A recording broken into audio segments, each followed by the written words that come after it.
The biggest part of reducing violent crime is acknowledging there's a problem. And unfortunately, we have a county executive who would just rather ignore the problem and ignore the crisis. We've had record high homicides here in the county for the past 2 years. We've had spiraling rates of violent crime of all kinds in all parts of the county for the last decade. And so first and foremost, you have to acknowledge that there is a real problem and that people's public safety is not being protected right now. And that's the first and foremost responsibility of county government. So one thing that I would do that Sam Page has failed to do the last 3 years he's been county executive is work with the county council to fix Prop P. Because when voters passed Prop P 5 years ago, we were told that we were gonna get 2 cops in every patrol car. We were told that we were gonna get increased salaries for police. That part, the salaries has been delivered on, but we've not gotten everything else because there's a loophole in the proposition. Some of that money's been diverted towards purposes that have nothing to do with policing. So I'm gonna work with the county council to fix the Prop P and make sure that that money goes to where it's supposed to go, which is towards the policing. First and foremost is public safety. That's the #1 responsibility of county government or any local government.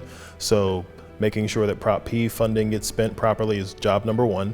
Job #2 is economic development, because St. Louis County's been losing businesses and losing population over the last decade. So we've got to work together with our business community and figure out how to get jobs back here, how to make this a more attractive place for businesses to invest in, and make this more attractive place for people to live and work and play. And so we are going to work comprehensively with our partners in the business community, with our economic development agencies, both city and county, and make sure that we are on a track to make this an attractive place again and not be a place where we're losing population and losing businesses. It's been awful, and public trust is rightfully pretty low right now when we've seen these federal indictments coming both in the city and the county. So I would tell voters, if you want more corruption, if you want more scandals, Sam Page is your guy. Vote for him if you want more corruption and more scandals. But if you want to get rid of corruption in county government, you've got to get rid of the people that have been causing it. And you've got to get rid of the machine that keeps electing these same people and electing these same crowds of folks who have been engaged in that kind of behavior.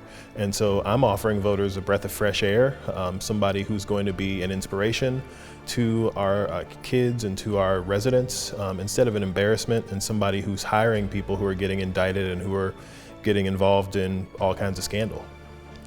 Well, I'm proud to say that in my time in the legislature, we just passed tax relief legislation to try and put some money back in the pockets of Missourians. Unfortunately, that got vetoed by the governor, so we're going to be working with the governor over our special session in September, most likely, to try and deliver some tax relief for our voters so that can put money back in their pockets, because I think the people know how to spend their money more wisely than anybody in Jefferson City or Clayton does. Well, I am proud to say that I supported fully funding Medicaid expansion so that people have access to health care at the state level.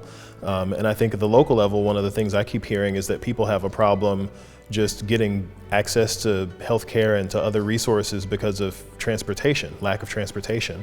And we've had metro funding cuts the last couple of years. We've seen lines that have been just completely stopped where I'm at in West St. Louis County. And so I would fight to get Metro to restore some of the service that they've cut over the past couple of years, and not to be spending Metro funding and spending county funding on the loop trolley, which is what our current county executive is doing. Pulp Fiction's a favorite. Like most great baseball movies, Field of Dreams, love that. So yeah, those would be probably top 2. Most influential book. There's a lot of them, but I would definitely say the Bible, first and foremost. Definitely on long flights, I'm mostly listening to R&B, so like Stevie Wonder, Al Green, that kind of music helps relax me.